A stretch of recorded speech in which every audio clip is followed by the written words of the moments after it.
Stay tuned. The series is going to wake up your magic. My name is Vanda. We're going to stay up close and personal. We're going to stay in the presence of understanding what an addiction is.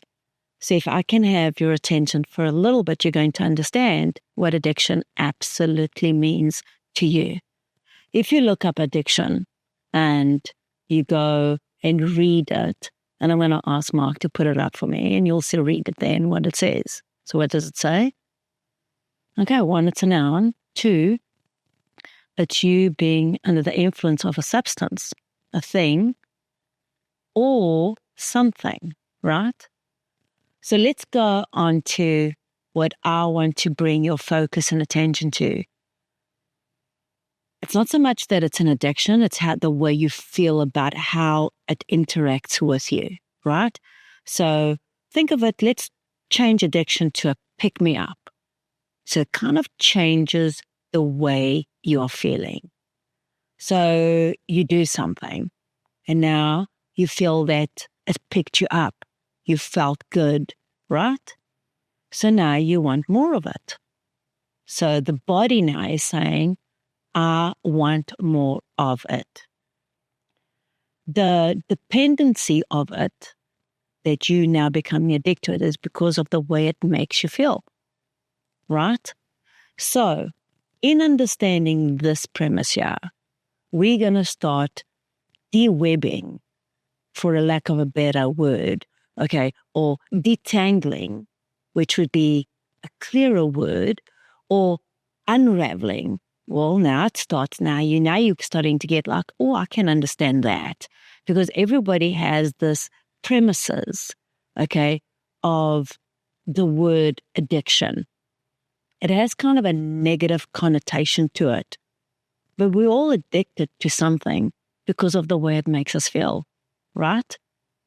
So we want to kind of break it down, and that's why today's conversation is addiction, ... because there are so many layers to what you could be addicted to. You could be addicted to a person, you could be addicted to a conversation, you could be addicted to a thing, you could be addicted to a place, you could be addicted to so many different realms and sets of segments of frequency and vibration and energy that you don't even realize consciously that you are in this addiction phase, right? So let's look at what is making me feel good. Well, that's another way of being addicted, right? If it makes you feel good. Now, there is the addiction on the other spectrum, which brings you the contrast and the negative reactions to it. Most of us are addicted to things that also create that negative charge. Being addicted to a conversation in the past, being addicted to being angry, being addicted to not feeling good, being addicted to bring yourself down, being addicted to being the victim, being addicted to certain circumstances because it makes you feel that, right? Did we get that? And when I say did we get that, so it's the way you kind of thinking. So up close and personal today with this conversation, because addiction is a noun, right? But what is addiction to you? When you close your eyes, go, I'm addicted to ... We are addicted to everything, to our best friends, to the patterns that we create, to the conversations that we have, to judgments of self, to self-love of ourselves or others, or observance or conflict, or all these things. Now I want to move away from it so that you're able to come in and go, okay, so there is an addiction on any spectrum in every realm. How does it make me feel, right? Because it's bringing something that is negatively charged so that you're able to redirect it and become addicted to something that is serving your higher good, that it's bringing a benevolence to your life, or it's bringing a good feeling to the way you are reacting or responding to something or something other than a reactive response to what you think you're addicted to. Make sense? So let me break this down a little bit more.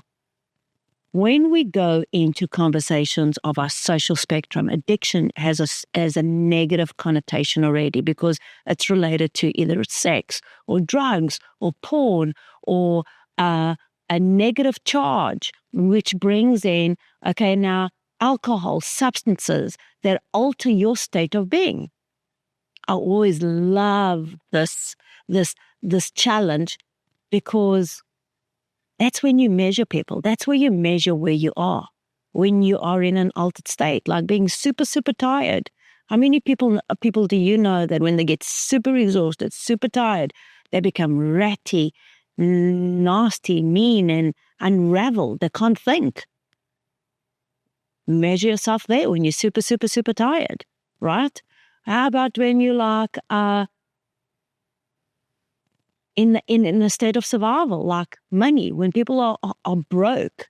Okay, do you have a sense of bringing the sense of going into prayer or becoming like the contrast of that? Who are you, okay, in those circumstances when you are financially challenged and feeling broke? Are you still a great person, or do you become like a person that is unraveling themselves to their core, and now you're operating out of fear and you're prepared to go take it from somebody else because you don't have? These are things that you've got to measure within yourself of who you're being in these altered states, okay? What about the epitome of, for example, being drunk? Okay, who are you in this state of being? Are you a kind person? Are you a depressed person? Are you an angry person? Or are you just like a happy-go-lucky person? Who are you? Now, I'm not saying, go and be drunk, go and be broke, but who are you?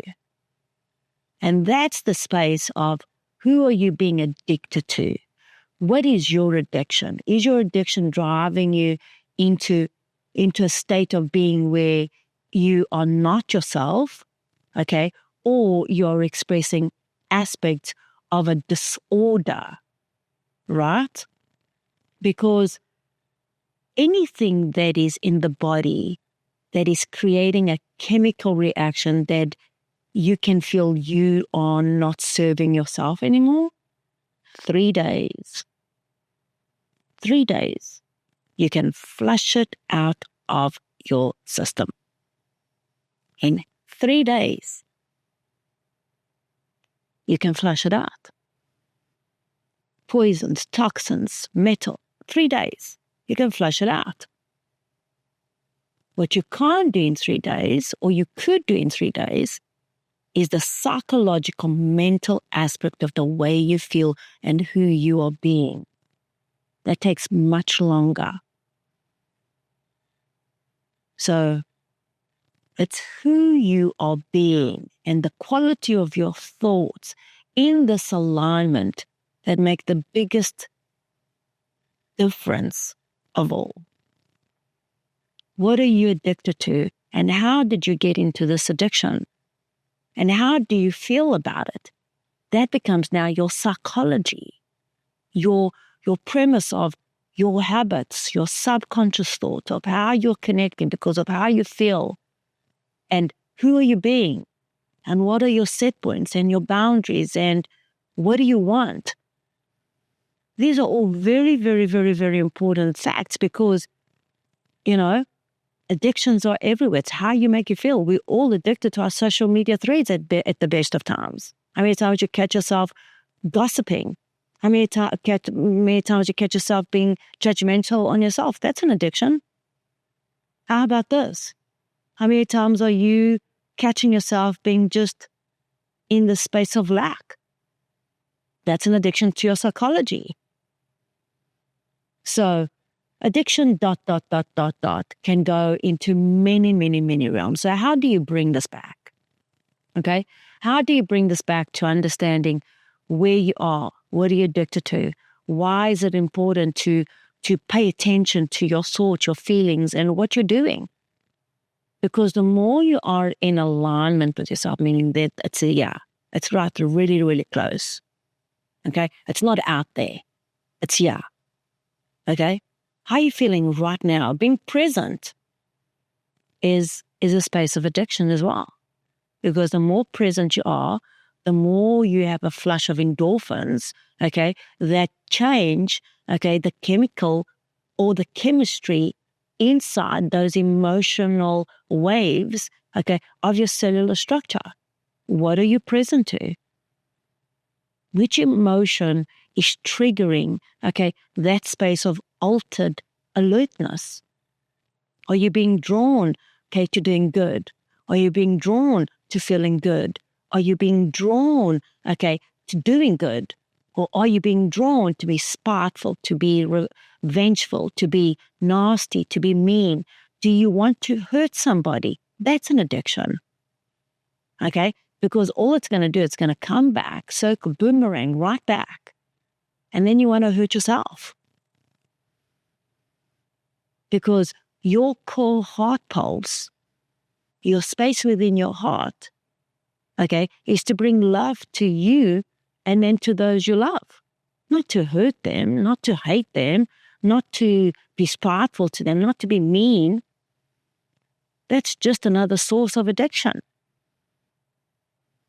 So addiction has an expansive vocabulary and emotional set point, okay, of so many words. It's weaved in so many realms and dimensions of self-understanding. And this is why I wanted to have this conversation with you. Where are you in this present moment? And if you are addicted, which I hope you are, okay, bring this addiction. What are you pointing your source of habits to? Be addicted to feeling good. Be addicted to loving yourself. Be addicted to saying kind words to yourself. Being addicted to something that makes you feel good evolves, because now it's now calling you not only to feel good, but now to do good. And in doing good, you're going to see things in a very, very different way. And your tolerance level, okay, is going to shift, okay, from being, feeling, doing to now having a vibrational set point, okay, that is now calling more of those aspects of yourself to evolve. Okay, Vanda, what did you just say there? I didn't hear you. I don't understand that. I do not know how to do that. I don't know what you mean. Those are internal triggers, okay, of the contrast of that addiction. It's a chemical reaction with you. Your self-development is dependent on how you are feeding yourself. If it just takes 3 days to flush out any toxic matter that doesn't serve your cellular structure, your body, okay, we can all do this. Why is there such a deficiency, okay, in our lives with addiction, drug addiction, alcohol, food addiction, so many addictions, okay, porn, food, meanness, all of it, gambling, all of these different things, and all of the realms that we're not talking about. So if 3 days we can flush this out, what is going on there? It's the way we're thinking. It's our mental capacity and ability, okay, to override these thoughts with an inner ability, okay, to feel good. People are suspending, okay, the way they feel to go and bring in other feelings that don't serve them, okay, because you're being just too loosey-goosey, or you don't have the muscle to do it.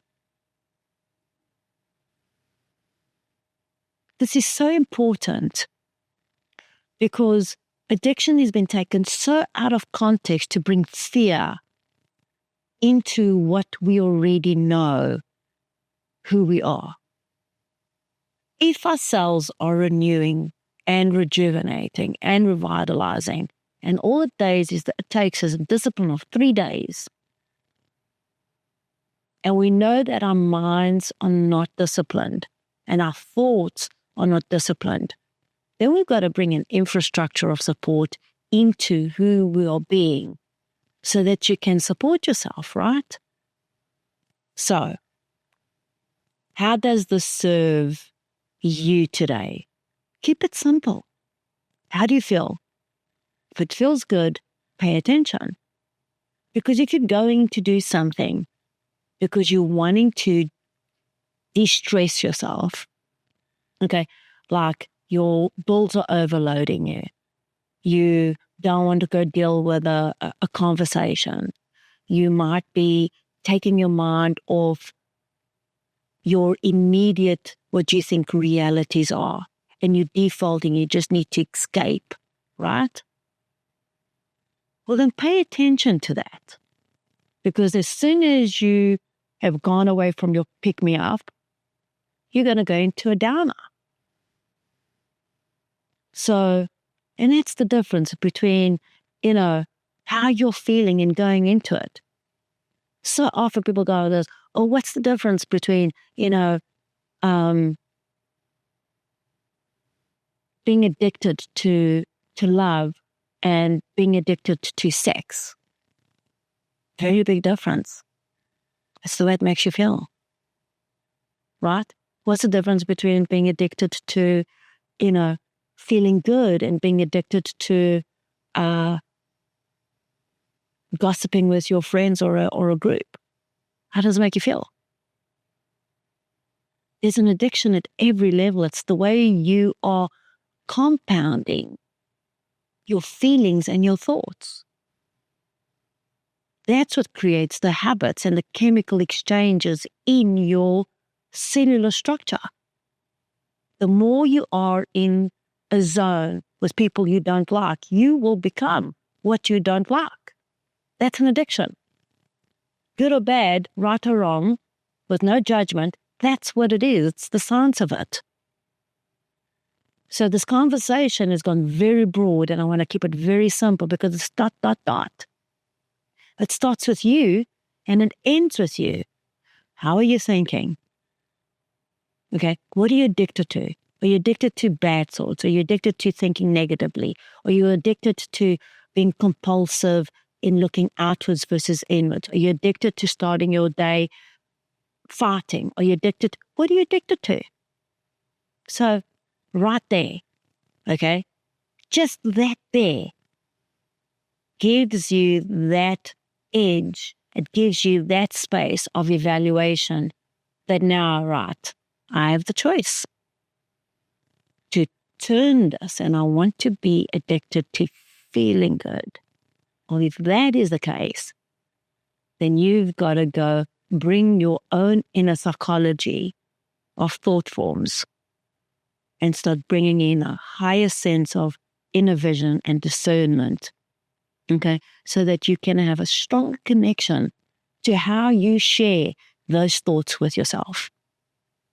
So that's a big one. That's a real, real big one. And I want to share that those things are: connection is your ray of light. Okay? So just feel that. Feels good. Build the muscle to be addicted to it. Let's go and try that and do that. Okay? You want to laugh again? You want to open up and awaken your wisdom box so that you can manifest your dreams in this lifetime experience. We are empathic. We are sensitive. We are intuitive. We are psychically attuned to this energy world that is awakening who we are. You're so much more than who you think you are. And remind yourself that your higher self absolutely knows what you want.